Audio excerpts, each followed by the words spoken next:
안녕하세요, 친구들. 오늘 하루 즐겁게 잘 지냈나요? 헨리의 동화나라.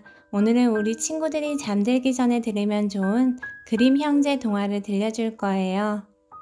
그림 형제는 독일 출신의 야코프와 비렐름 그림 형제로 수많은 이야기를 발표하신 분들이세요. 대표작 어린이와 가정을 위한 동화에서는 210여 편의 이야기와 어린이 설화가 실렸답니다. 그럼 혜니가 우리 친구들 잠 잘 들 수 있게 그림 형제 동화를 들려드릴게요. 룸펠슈틸츠헨.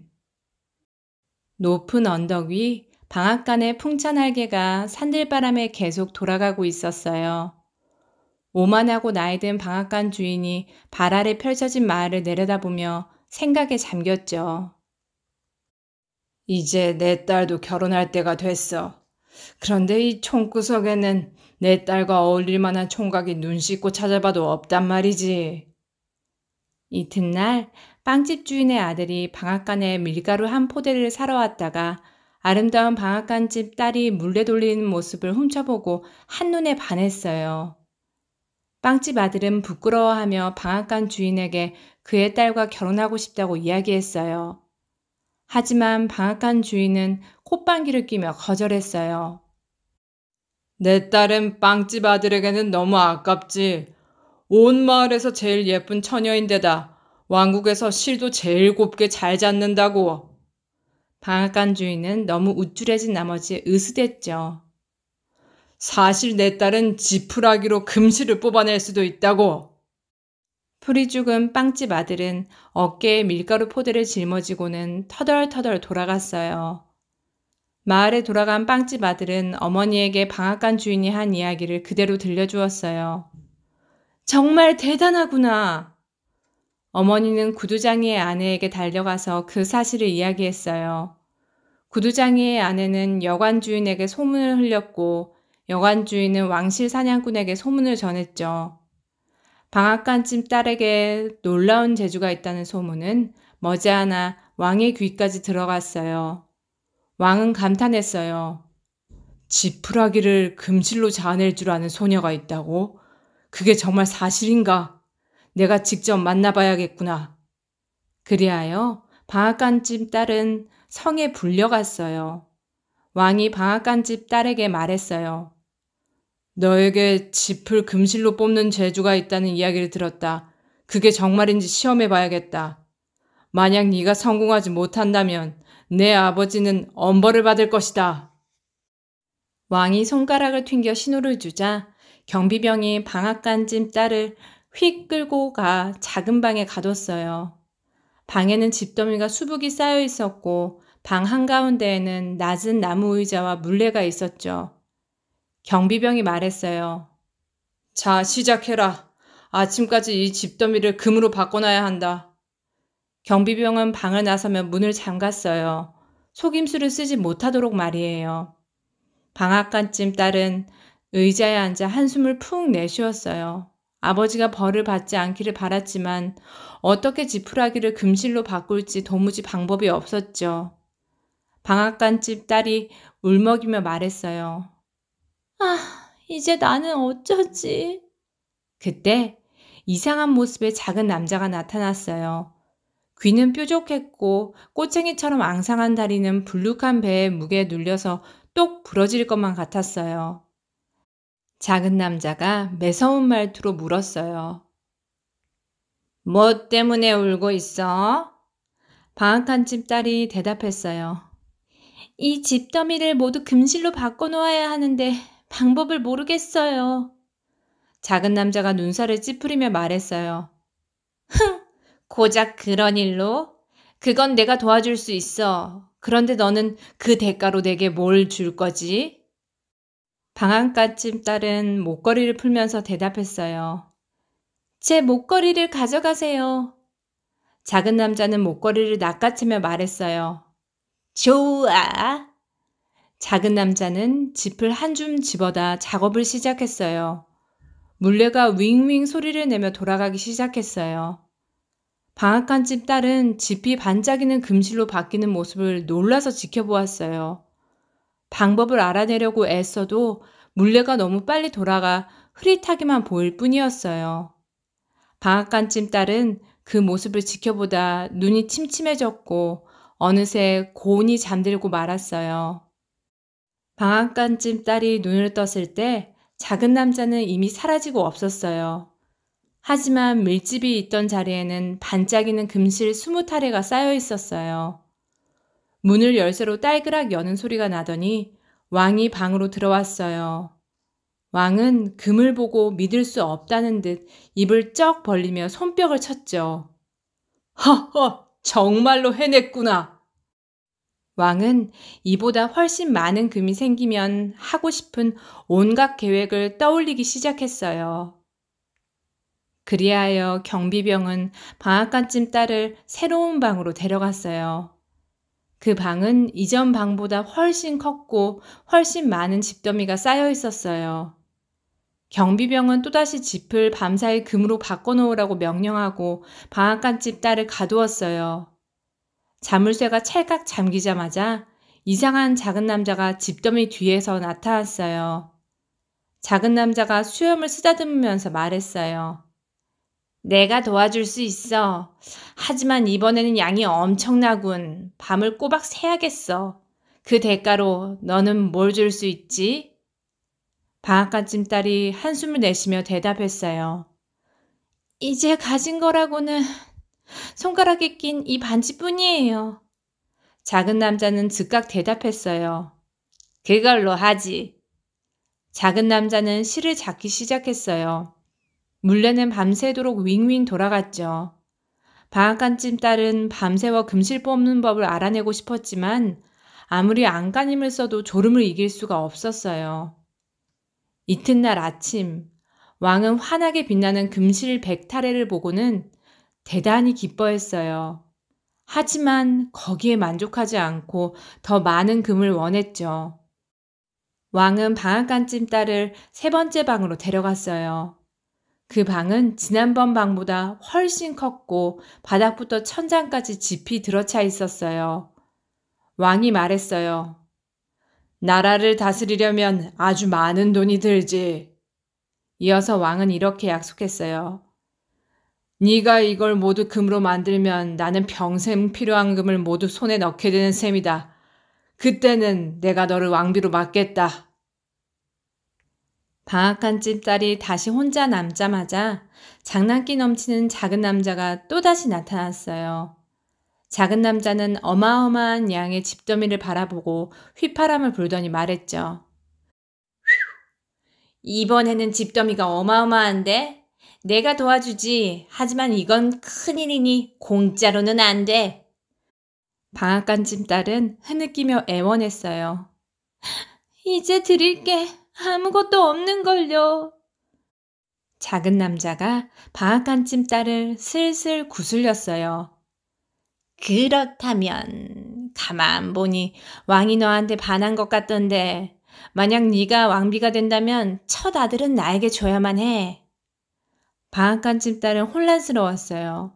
하지만 무슨 일이 벌어질지 한 치 앞도 알 수 없었기에 마지못해 승낙했어요. 거래에 만족한 작은 남자는 또다시 일에 몰두했어요. 지난번처럼 방앗간 찜딸은 잠에 골아 떨어졌어요. 한편 작은 남자는 밤새 맹렬히 일에 매달렸어요. 그가 서두를수록 물레는 윙윙 소리를 내며 더욱더 빠르게 돌아갔어요. 작은 남자가 마지막 금실 뭉치를 완성한 순간 자물쇠가 딸깍거리는 소리가 나더니 작은 남자는 또다시 사라졌어요. 이윽고 왕이 문을 활짝 열고 들어왔어요. 왕은 방을 가득 채운 금실 더미를 보며 황홀해졌어요. 그때 왕은 방 한가운데 서서 방앗간 찜딸을 비로소 제대로 바라보았어요.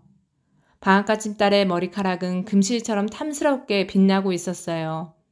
처음으로 왕은 방앗간 찜딸이 얼마나 아름다운지를 깨달았어요. 왕은 단숨에 사랑에 빠졌죠. 왕이 탄식하며 말했어요. 내가 그동안 너무 탐욕을 부리며 그대를 모질게 대했소. 2번 다시 그대에게 물레 돌리는 일을 시키지 않겠소. 부디 나를 용서하고 왕비가 되어주겠소? 방앗간쯤 딸은 왕의 눈을 들여다보고 왕의 말이 진심이라는 것을 깨달았어요. 그러고는 행복에 겨워 대답했어요. 네, 좋습니다. 두 사람은 바로 다음날 결혼식을 올렸어요. 왕은 결혼식을 치르는데 돈을 아끼지 않았어요. 왕은 방앗간 주인과 빵집 주인은 물론 마을 주민 모두를 성으로 초대했고 결혼식은 늦은 밤까지 이어졌어요.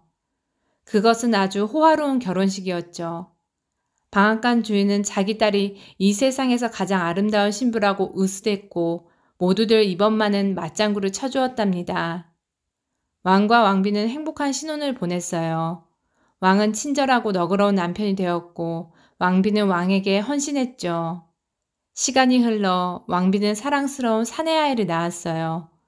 왕비는 갓난아기에게 정신을 쏟던 나머지 이전에 작은 남자와 한 약속을 까맣게 잊고 있었어요. 어느 깜깜한 겨울밤, 왕비는 아기를 재우러 요람을 흔들다가 문득 등골이 서늘했어요. 왕비는 창문이 열렸는지 보려고 고개를 들었다가 겁에 질려 숨이 턱 막혔죠. 왕비 앞에 앙상한 작은 남자가 서 있었어요. 너한테 빚을 받으러 왔지? 작은 남자는 요람에서 아기를 낚아챘어요. 눈앞이 캄캄해진 왕비가 작은 남자에게 빌었어요. 왕국의 금은 보화를 모두 드릴 테니 제발 아기만은 데려가지 말아주세요. 작은 남자가 콧방귀를 뀌었어요. 흥! 나는 금이든 은이든 원하는 만큼 만들어낼 수 있다고. 약속은 지켜야지. 왕비는 울며불며 애원했어요. 결국 작은 남자가 참다 못해 쏘아붙였어요. 좋아. 네가 내 이름을 사흘 안에 알아내면 아이를 내버려 두마. 하지만 못 알아맞히면 이 아이는 내 차지야. 그럼 내일 밤 자정에 돌아오지. 작은 남자는 아기를 도로 넘겨주고 어둠 속으로 사라져버렸어요. 왕비는 밤을 꼴딱 새고 이튿날까지 종일 책상에 붙어 앉아 미친 듯 이름들을 써내려갔어요.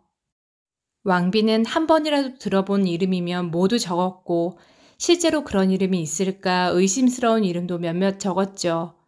그런 다음 왕비는 이름을 더 많이 찾아내려고 왕실 도서관에 있는 모든 책을 샅샅이 뒤졌어요. 해질 무렵 왕비는 수많은 이름으로 빼곡한 긴 명단을 만들었어요. 왕비는 그 중에 틀림없이 작은 남자의 이름이 있을 거라고 확신했어요. 시계가 자정을 가리키자 작은 남자가 다시 나타났어요. 작은 남자는 짓궂게 키득거리면서 말했어요. 자, 내가 왔다.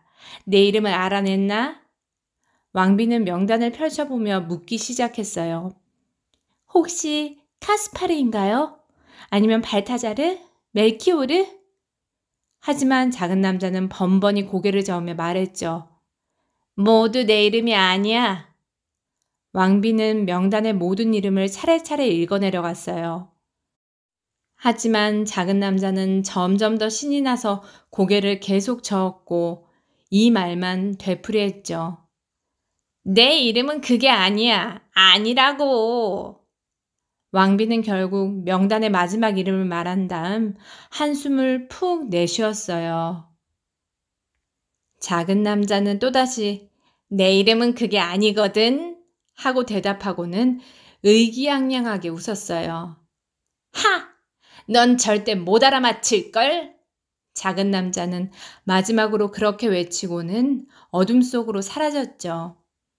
하지만 왕비는 지지 않겠다고 마음을 다졌어요.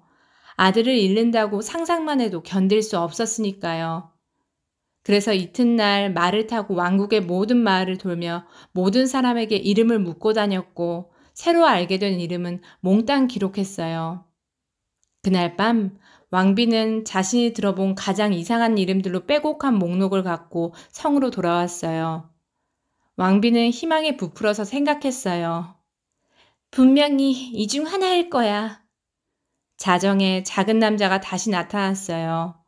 작은 남자는 왕비를 시험하듯 말했죠. 자, 계속해봐. 어디 내 이름을 맞춰보시지? 왕비는 새로 만든 명단을 내려다보며 물었어요. 혹시 쇼트립스인가요?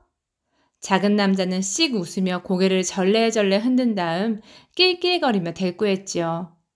아니, 내 이름은 그게 아니야. 또 다른 이름을 대보든가. 혹시 밴딜렉스인가요? 그것도 아닌데. 작은 남자는 키득거리며 대답했고 입꼬리를 더 올리며 싱글거렸어요. 그럼 크루트생크스인가요? 작은 남자는 깔깔거리며 대꾸했죠. 아니야. 거리가 멀어도 한참 멀어. 남은 이름이 바닥날수록 왕비는 실망하고 초조해졌어요. 작은 남자의 이름은 여전히 오리무중이었고 작은 남자는 웃음보가 터져서 낄낄거리고 있었죠. 마지막 셋째 날, 왕비는 말을 타고 아주 먼 외딴 곳까지 왕국의 구석구석을 누볐어요. 하지만 저녁 무렵이 되자 결국 절망하고 말았어요. 마주치는 모든 사람들에게 특이한 이름을 물었지만 새로운 이름을 단 하나도 듣지 못했으니까요. 왕비는 낙심해서 성으로 돌아가려다 가느다란 연기가 나무들 위로 피어오르는 것을 발견했어요. 무슨 일인가 알아보려고 다가가자 그곳에는 모닥불과 자그마한 오두막이 있었어요. 놀랍게도 그 괴상한 작은 남자가 모닥불 주위에서 깡충거리며 돌고 있었어요. 작은 남자가 제잘제잘 큰 소리로 노래했어요. 왕비는 절대로 나를 이기지 못해. 왜냐고? 내 이름은 룸펠슈틸츠엔이니까. 왕비는 기쁨의 눈물을 흘렸어요. 드디어 이름을 알아냈어. 왕비는 황급히 성으로 돌아갔어요. 자정에 나타난 작은 남자는 이번에는 왕비 손에 명단이 없다는 것을 알아차리고 물었어요. 그래, 포기하겠다? 왕비가 쏘아붙였어요. 아니, 천만에요. 그런 다음 왕비는 우선 이렇게 물었어요. 당신 이름은 노비? 작은 남자는 고소하다는 듯 두 발을 요리조리 놀려 춤을 췄어요. 그러더니 왕비를 비웃으며 말했죠. 아니거든. 얼른 맞춰봐. 왕비가 물었어요. 그럼 혹시 리키? 작은 남자가 방 안을 깡충깡충 뛰어다니며 떠들어댔어요. 아니라니까. 왕비는 빙긋 웃고는 곧이어 물었죠. 그럼 혹시 룸펠슈틸츠엔? 작은 남자는 순간 얼어붙었어요. 얼굴은 분홍색에서 빨간색으로, 빨간색에서 진한 자주색으로 변했어요. 작은 남자가 더듬거리며 물었어요. 뭐라고? 그걸 어떻게 알아냈지? 룸펠슈틸츠엔은 분통을 터뜨리며 한쪽 발을 굴렀어요. 어찌나 세게 발을 굴렀던지 땅이 푹 패였죠. 이어서 다른 쪽 발을 더 세게 굴렀어요. 화가 난 룸펠슈틸츠에는 쿵쾅쿵쾅 발을 구르며 땅속으로 더욱더 깊이 들어갔고 허리까지 땅속에 처박히고 말았어요. 룸펠슈틸츠에는 몸이 깊이 빠질수록 더욱더 화가 났고 화가 날수록 더욱더 세게 발을 굴렀어요. 머지않아 룸펠슈틸츠에는 땅속 깊은 곳으로 사라졌고 그 후로 다시는 나타나지 않았답니다. 엄지 톰.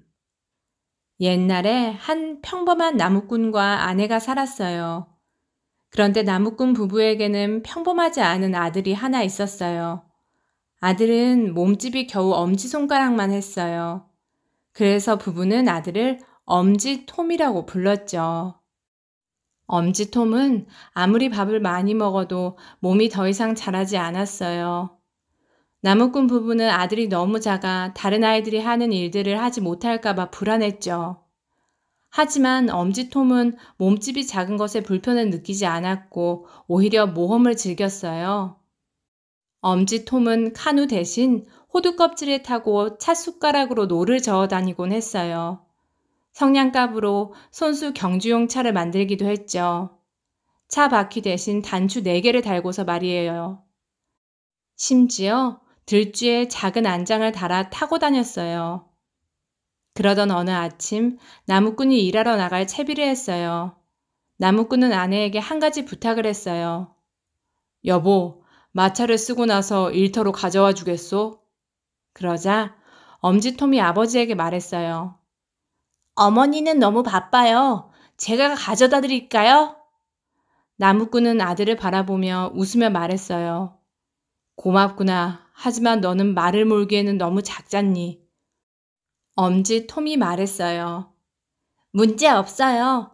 말의 귓속에 들어앉아 길을 알려주면 되죠. 그러자 나무꾼이 말했어요. 좋아. 한번 해보자꾸나. 마침내 떠날 때가 되자 나무꾼 아내는 엄지톰을 말의 귓속에 넣어주었어요. 엄지톰이 이랴! 하고 외치자 말은 고분고분하게 길을 나아갔어요.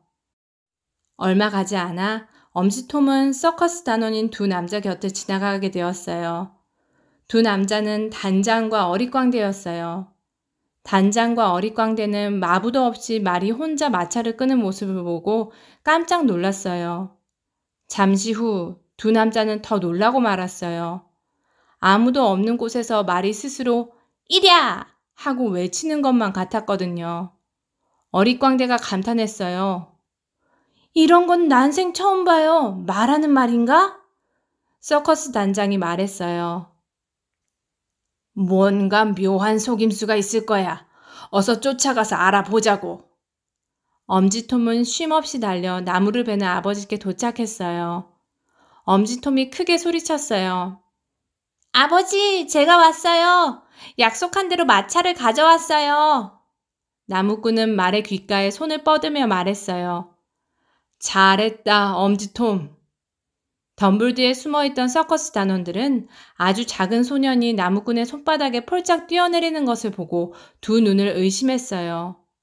어릿광대가 흥분해서 말했어요. 봤어요? 저 꼬마가 우리 무대에 서면 한미천 잡겠어요. 단장은 탐욕스러운 표정으로 양손을 비비며 맞장구 쳤어요. 그래, 저렇게 작은 사람이라면 구경꾼들이 큰 돈을 내서라도 보려 할 거야. 서커스 단원들은 엄지톰과 나무꾼에게 다가갔어요. 서커스 단장이 연극을 하듯 정중히 인사를 했어요. 처음 뵙겠습니다. 저희는 서커스 단원들입니다. 아드님이 눈에 띄게 작더군요. 아드님 같은 인재야말로 저희 공연의 안성맞춤일 것 같습니다. 아드님을 저희 단원으로 데려가도 될까요?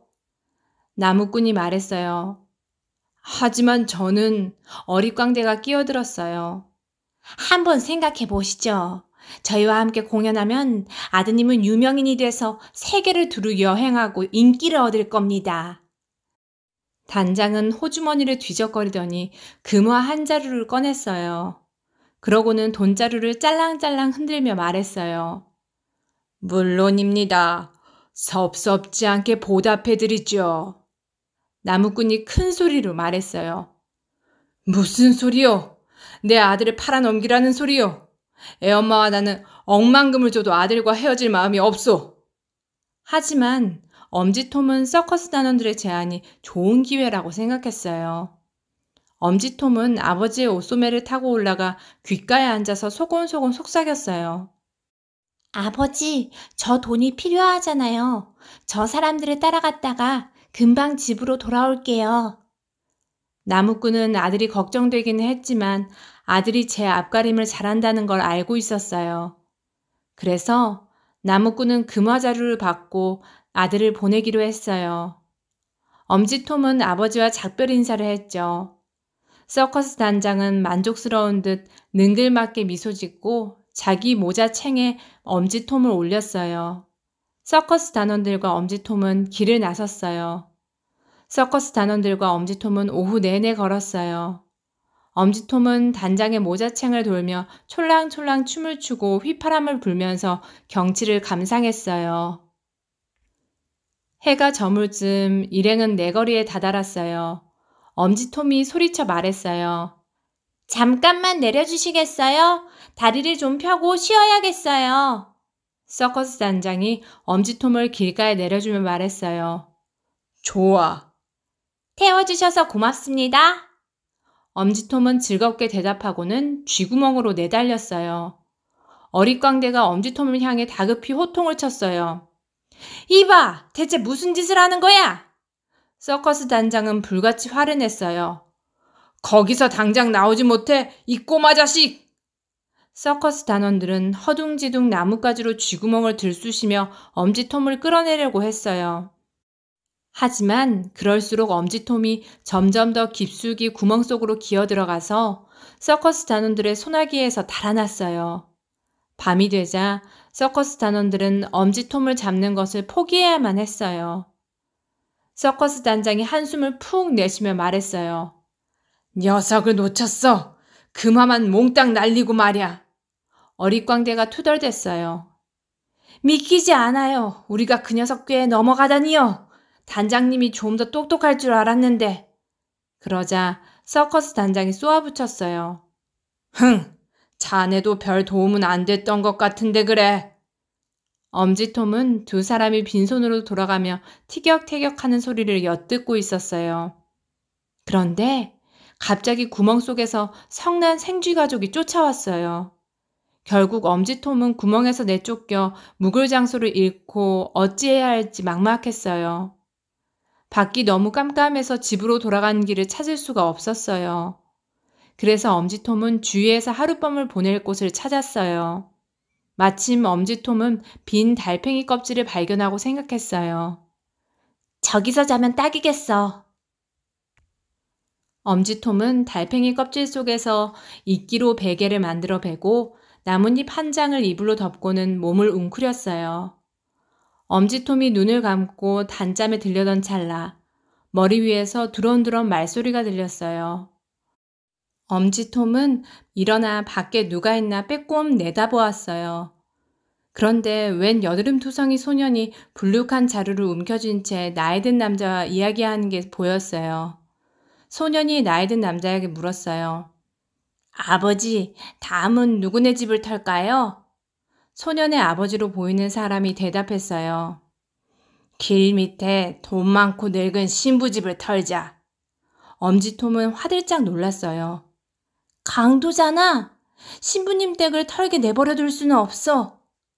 엄지톰은 달팽이 껍질에서 기어나와 서둘러 강도들을 따라갔어요. 강도들은 까치발로 집 주위를 돌며 들어갈 구멍이 없나 살펴보고 있었어요. 아들 강도가 중얼거렸어요. 문에는 모두 튼튼한 자물쇠를 채워놨고 창문에는 모두 무쇠로 된 빗장을 걸어놨어요. 저 안에 무슨 수로 들어가죠? 그때 엄지톰이 강도들을 올려다보면서 소리쳤어요. 제가 도와줄게요. 그러자 아들 강도가 목소리를 낮추어 물었어요. 거기 누구야? 아버지 강도가 씩씩거리며 물었어요. 어디 있어? 엄지톰이 소리쳤어요. 아래에 있어요.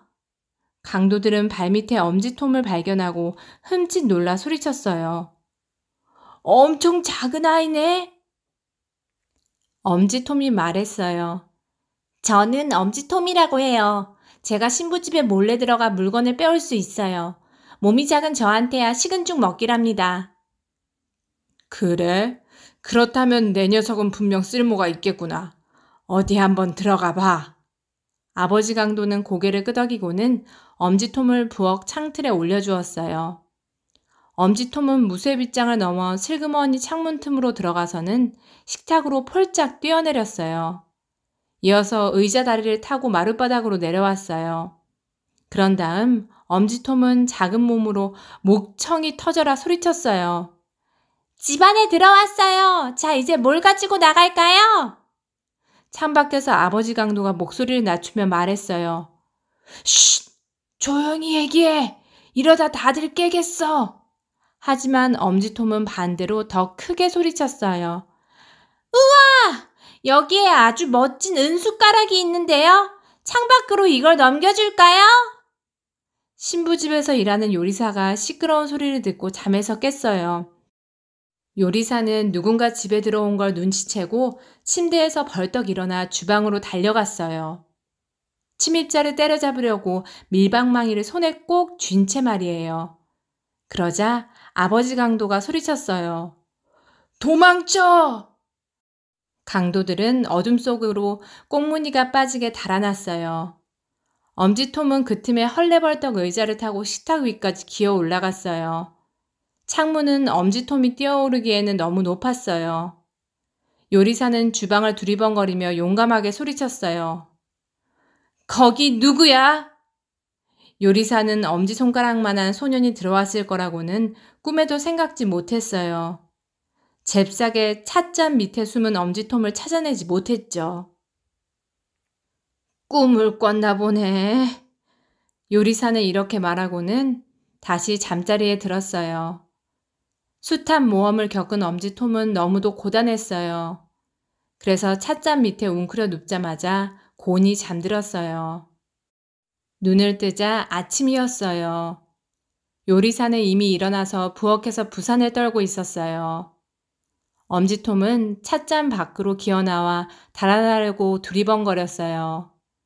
그런데 그때 부엌의 고양이가 고개를 들어 엄지톰을 노려보았어요. 고양이가 엄지톰을 쥐로 착각하고 의자에서 뛰어올라 엄지톰에게 앞발을 휘둘렀어요. 엄지톰은 간신히 피해 탁자 모서리로 몸을 날렸어요. 방을 가로질러 문으로 냅다 뛰는 것 말고는 그곳에서 벗어날 방법이 없었어요. 그런데 엄지톰은 반도 못 가서 바닥을 쓸던 요리사의 거대한 빗자루에 맞아 쓰러졌어요. 요리사는 음식 찌꺼기로 가득한 양동이에 엄지톰을 쓸어 담았어요. 그런 다음 양동이를 뒤뜰의 쓰레기 더미 위로 쏟아버렸어요. 엄지톰은 수북한 감자 껍질 속에서 겨우 빠져나왔어요. 그랬더니 코앞에 웬 굶주린 늑대가 있지 뭐예요. 늑대는 헬쑥한 몰골로 엄지톰을 노려보며 뾰족한 송곳니를 드러냈어요. 피할 새도 없이 늑대가 엄지톰을 통째로 집어삼켰어요. 엄지톰은 컴컴한 동굴 같은 늑대 뱃속에 갇혔어요. 주위에는 늑대가 삼킨 온갖 역겨운 음식물이 그득했어요. 엄지톰은 그걸 보고 꾀를 내어 외쳤어요. 늑대 아저씨, 저예요. 방금 잡수신 조그만 남자예요. 늑대가 퉁명스럽게 대답했어요. 조용히 못해? 밥 좀 먹으려는데 웬 방해야? 엄지톰이 말했어요. 저도 배가 고파요. 그런데 아저씨 뱃속에 있는 음식이 영 제 입맛에 안 맞아서요. 제가 이런 음식 말고 스테이크랑 치즈랑 파이를 양껏 먹을 수 있는 곳을 알아요. 그 말을 들은 늑대가 탐욕스럽게 군침을 흘리며 물었어요. 거기가 어딘데? 엄지톰이 대답했어요. 제가 알려줄게요. 제 말대로 가보세요. 엄지톰은 늑대에게 자기 집으로 가는 길을 알려주었어요. 늑대는 먹음직스러운 식사를 상상하며 엄지톰의 말대로 갔죠. 엄지톰의 집에 도착한 늑대에게 뒷문으로 가서 부엌 밖 식품 창고로 가라고 했어요. 그곳 선반에는 고기와 치즈가 잔뜩 쌓여 있었어요. 철망 위에 갓 구운 파이도 있었죠. 창고에는 버터가 듬뿍 든 부드러운 페이스트리 냄새가 가득했어요. 늑대가 날카로운 이빨로 먹음직스러운 파이를 물려고 했어요. 그런데 그 순간 엄지톰이 시끄럽게 울부짖었어요. 그러자 당황한 늑대가 으르렁거렸어요. 무슨 짓이야? 집주인에게 들키겠어! 하지만 엄지톰은 일부러 부모님이 듣도록 계속 울부짖었어요. 나무꾼이 이상한 소리를 듣고 나와 늑대를 발견했어요. 나무꾼은 늑대에게 총부리를 겨누며 아내에게 말했어요. 당신은 물러서요. 그때 엄지톰이 외쳤어요. 아버지, 저예요. 아버지 아들이요. 저는 지금 늑대 뱃속에 있어요. 나무꾼이 조심스레 총을 내리자 늑대가 달아나려고 했어요. 하지만 아내가 화덕 위 프라이팬으로 재빨리 늑대의 머리를 내리쳤어요. 단박에 늑대의 숨통이 끊어졌죠. 나무꾼이 사냥용 칼로 늑대의 배를 살살 가르자 엄지톰이 폴짝 뛰쳐나왔죠. 나무꾼의 아내가 새끼손가락으로 엄지톰을 쓰다듬으며 울먹였어요. 우리가 내 걱정을 얼마나 많이 했는지 모른단다. 나무꾼이 엄지톰에게 물었어요. 그동안 어디 있었던 거니? 엄지톰이 말했어요. 정말 끝내주는 모험을 했어요. 쥐구멍에 들어갔다가 달팽이 껍질에서 하룻밤 자고 도둑질을 막고 고양이와 빗자루에 쫓기다가 먹보 늑대한테 잡아먹혔죠. 하지만 우리 집이 가장 좋아요. 이제 한동안 모험은 떠나지 않을래요. 헨젤과 그레텔. 헨젤과 그레텔은 밤늦도록 잠을 이룰 수 없었어요. 심술궂은 새어머니가 저녁밥을 주지 않고 침실로 올려보내서 몹시 배가 고팠거든요. 남매의 굶주린 배에서 계속 꾸르륵거리는 소리가 났어요. 아래층에서는 언성을 높여 다투는 소리가 들렸죠. 헨젤과 그레텔의 아버지가 말하는 소리가 들렸어요. 이제 우리는 어쩌면 좋겠소. 빵 한 덩어리밖에 남지 않았는데 아이들을 위해 빵을 살 돈이 없소. 새어머니의 쏘아붙이는 목소리가 들렸어요. 애들 신경 쓸 때가 아니에요. 당장 우리 입에 들어갈 것도 없는걸요. 애들을 내일 숲에 두고 와야겠어요. 아버지가 반대했어요. 그래서야 되겠소. 들짐승들에게 잡아먹히면 어쩌려고. 새어머니는 그랬으면 속이 다 후련하겠구먼 하고 나직이 중얼거렸어요. 하지만 아버지에게는 이렇게 말했죠. 설마요. 나무꾼 한 사람 벌이로 넷이 먹고 살기는 힘들잖아요. 이렇게 해야 애들이라도 살아남는다고요. 아버지는 한숨을 푹 내쉬며 수긍했어요. 당신 말이 맞는 것 같소.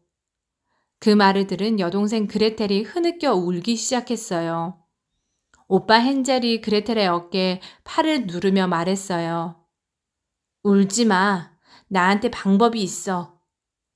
헨젤은 옆방에서 코 고는 소리가 날 때까지 기다렸어요. 그런 다음 외투를 입고는 까치발로 집 밖으로 나섰어요. 환한 달빛이 정원 오솔길에 깔린 조약돌을 비추고 있었어요. 헨젤은 양호주머니에 조약돌을 가득 주워 담고는 급히 방으로 돌아왔어요. 이튿날 아침, 새어머니는 헨젤과 그레텔을 아주 일찍 깨우며 매섭게 다그쳤어요. 어서 일어나. 오늘 너희는 우리와 숲에서 땔감을 날라야 해. 새어머니는 작은 빵을 한쪽씩 나눠주며 주의를 주었어요. 한 번에 다 먹어치우면 안 된다. 숲속을 걷는 동안 헨젤은 뒤처져서 걸었어요. 그러면서 가끔 새어머니가 자신을 보지 않을 때마다 조약돌을 하나씩 땅에 떨어뜨렸죠. 가족은 점점 더 깊은 숲속으로 들어갔어요. 마침내 아버지가 걸음을 멈추었어요. 아버지는 나무 토막을 몇 개 주워와서 아이들이 춥지 않게 모닥불을 지피고는 아이들에게 일렀어요. 우리가 나무를 베러 가는 동안 여기서 기다리렴. 오전 내내 멀리서 아버지가 도끼로 장작을 패는 소리가 들려왔어요.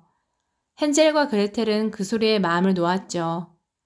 그레텔이 희망에 차서 오빠에게 말했어요. 두 분이 마음을 바꾸셨나 봐. 그런데 점심시간이 지나도록 아버지와 새어머니는 돌아오지 않았어요.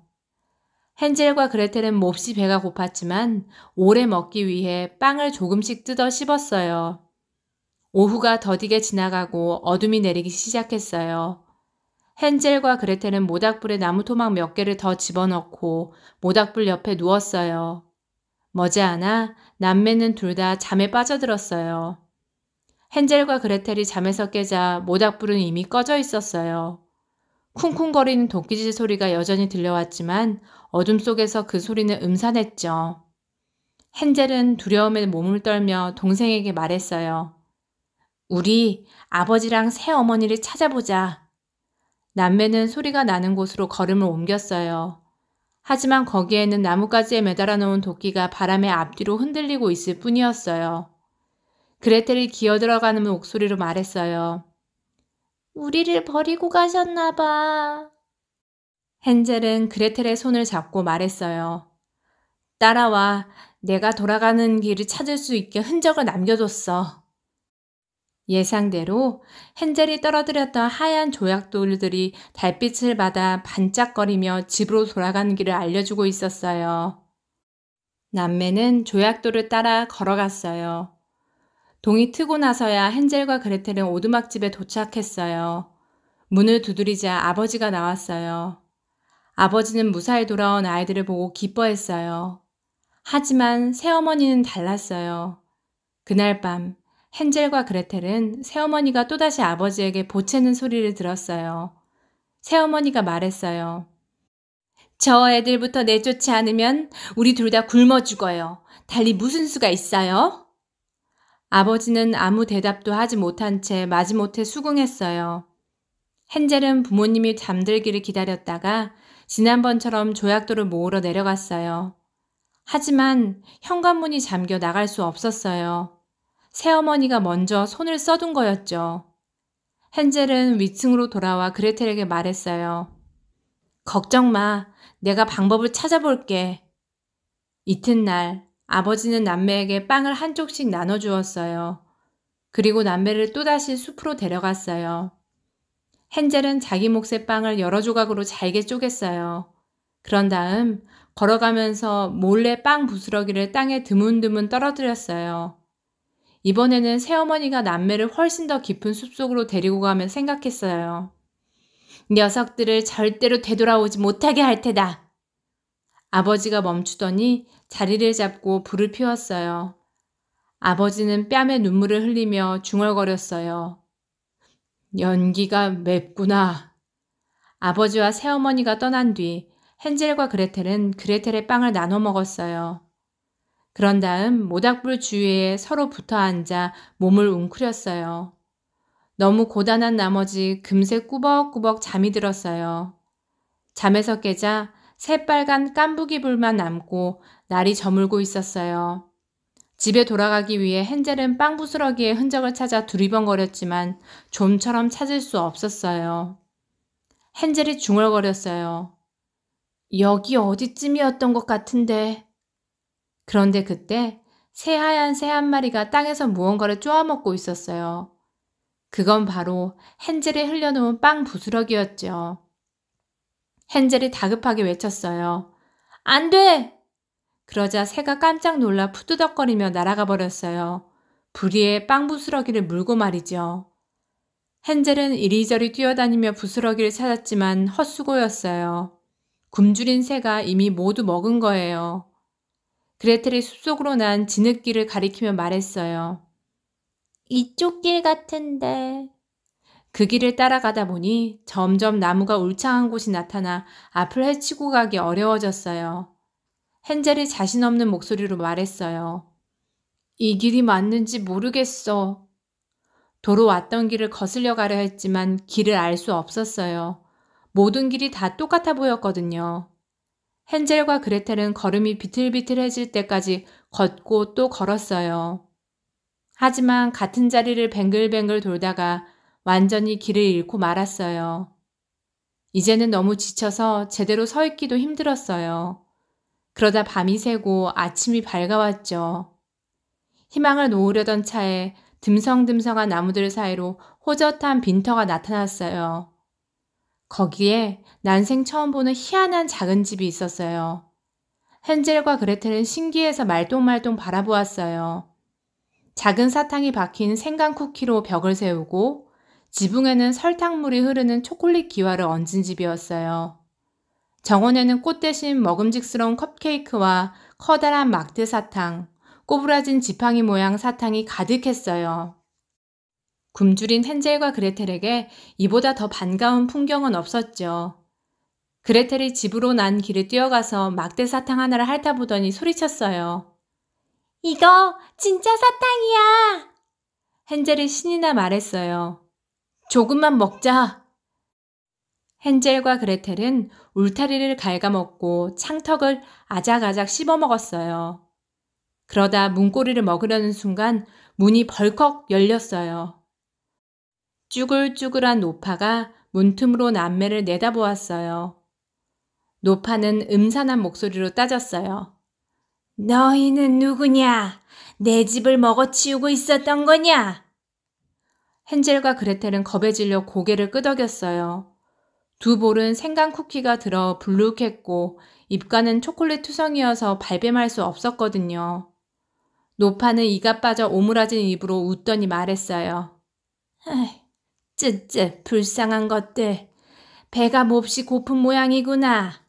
들어와서 마음껏 먹으려무나. 헨젤과 그레텔은 노파가 나쁜 사람처럼 보이지 않았고 여전히 너무 배가 고파서 노파의 집으로 따라 들어갔어요.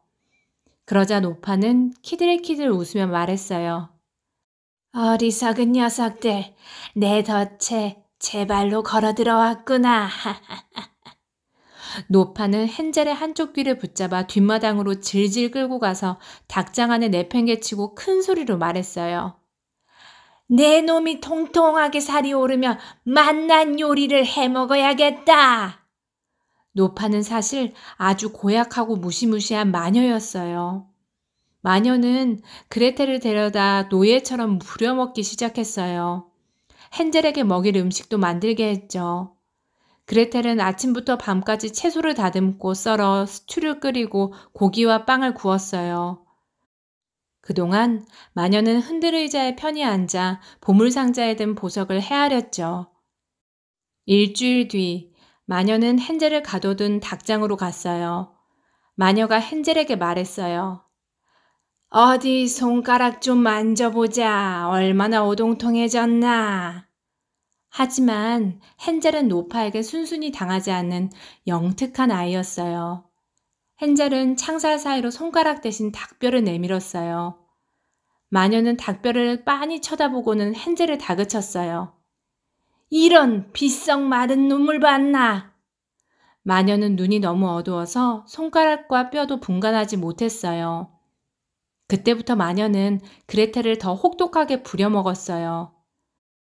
그레텔은 커다란 가마솥 여러 개에 걸쭉한 스튜를 끓이고 만두와 지글거리는 줄줄이 소시지 구이도 만들고 파이와 케이크도 10판 이상 구웠어요. 그러는 내내 마녀는 입맛을 다시며 맛있는 소년 조리법이 실린 요리책을 휙휙 넘겨보았어요. 하지만 주말에 마녀가 헨젤을 다시 확인해 보니 손가락이 전처럼 앙상하기만 했어요. 한 달이 흘러도 헨젤은 조금도 살이 오르지 않았어요. 참을성이 바닥난 마녀는 결국 씩씩대며 그레텔에게 말했어요. 오늘 나는 네 오빠를 먹어야겠다. 아직 앙상해도 상관없어. 당장 화덕을 달거라. 마녀는 불을 지피는 그레텔의 일거수일투족을 지켜보았어요. 마음속으로는 두 아이를 모두 먹기로 작정했죠. 마녀가 음흉하게 말했어요. 자, 네가 직접 화덕에 들어가서 잘 달궈지고 있나 살펴보렴. 하지만 그레텔은 마녀가 무슨 짓을 꾸미는지 알아차리고는 말했어요. 입구가 좁아서 저 안에는 못 들어가겠어요. 그러자 마녀가 쏘아붙였어요. 멍청한 녀석, 왜 못 들어가? 너보다 몸집이 큰 나도 충분히 들어가겠는데. 그레텔은 순진한 말투로 대답했어요. 글쎄요. 정말 어떻게 들어가야 할지 모르겠어요. 어르신께서는 저보다 연륜도 많고 지혜로우시잖아요. 먼저 시범을 보여주시겠어요? 배고픔에 안달이 난 마녀는 콧방귀를 뀌더니 그레텔을 한쪽으로 밀쳐내고는 화덕문을 활짝 열었어요. 그러고는 머리를 화덕 안으로 들이밀며 말했죠. 자, 이렇게 하라고! 그 순간 그레텔은 마녀를 화덕에 힘껏 밀어넣었어요.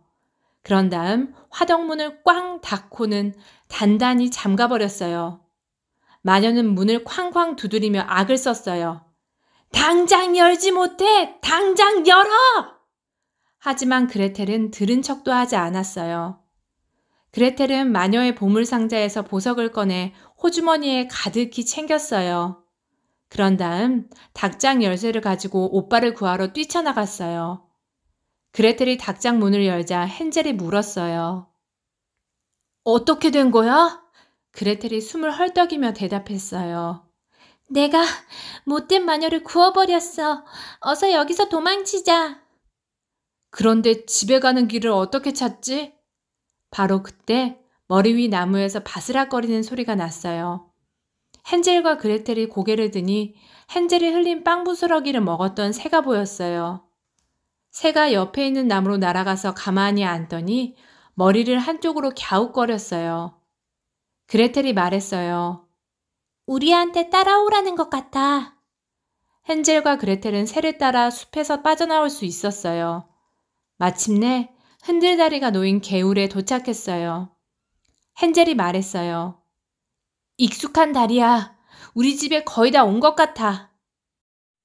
헨젤과 그레텔은 새에게 고맙다는 인사를 한 뒤 서둘러 오두막집으로 달려갔어요. 아이들이 오는 소리에 집 밖에 서 있던 아버지가 고개를 들었어요. 아버지는 큰 소리로 아이들을 불렀죠. 얘들아! 헨젤과 그레텔은 아버지의 품속으로 달려들었고 아버지는 아이들을 꽉 껴안아 주었어요. 아버지가 훌쩍거리며 말했어요. 너희가 너무 보고 싶었단다. 제발 나를 용서해다오. 세 사람은 집으로 들어갔어요. 헨젤과 그레텔은 초조하게 집안을 둘러보았지만 새어머니는 아무데도 보이지 않았어요. 아버지가 말했어요. 너희 엄마는 먹을 게 동이 나자 집을 나가버렸어. 지금도 집에는 빵부스러기 하나 없단다. 어떻게 헤쳐나가야 할지 막막하지만 아빠가 무슨 수라도 찾아볼게. 그러자 그레텔이 가져온 보석을 치마 위에 펼치며 말했어요. 어쩌면 이것들이 쓸모가 있겠네요? 헨젤이 놀라서 물었어요. 도대체 이런 게 어디서 났어? 그레텔은 코를 쓱 문지르고 웃음을 지으며 말했어요. 오빠만 영리한 게 아니라니까. 헨리의 동화나라, 오늘은 그림 형제 동화 3가지를 들려주었어요. 어땠나요, 친구들? 이야기 하나하나가 우리 친구들의 마음에 쏙 들었기를 바랍니다. 그럼 오늘 하루도 알찬 하루였길 바라며 우리 친구들 잘 자요. 좋은 꿈 꾸어요. 안녕.